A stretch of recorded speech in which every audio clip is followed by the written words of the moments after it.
আসসালামু আলাইকুম। আপনারা সব কেমন আছেন? আলহামদুলিল্লাহ আমিও ভালো আছি। আজ সকাল, সকাল বেরিয়ে পড়লাম একটা সাইট যাওয়ার জন্য। তো আপনারা আ সঙ্গে থাকুন।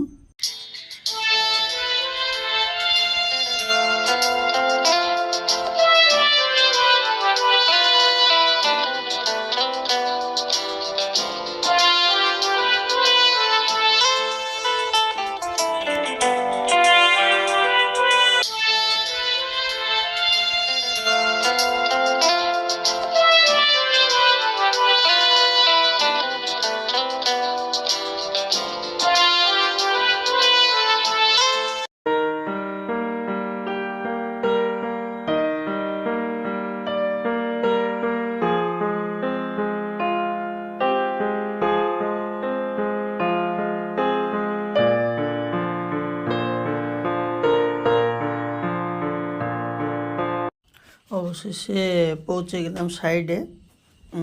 ১ ঘন্টা লাগলো আসতে। আ এখন বর্ষার দিন। যদিও আজকের ওয়েদারটা একটু ভালো আছে। আ চলুন যাওয়া যাক সাইডে। এই যে বড়, বড় পাথরগুলো দেখছেন, এটার জন্যই মূলত বন্ধ ছিল সাইড। পুটিংয়ে এত বড়, বড় পাথর ছিল তলে। সেইজন্য বন্ধ ছিল। পুনরায় আবার চালু হবে। তো এদেরকে দেখিয়ে দিচ্ছিলাম কীভাবে কাজটা করা যায়। বর্ষার দিনে সব জায়গায় পানি জমে আছে। তাদেরকে দেখিয়ে দিচ্ছিলাম যে ব্রিকওয়ার্কটা কেমনভাবে হবে। আউটার সাইডে ব্রিকওয়ার্ক হবে।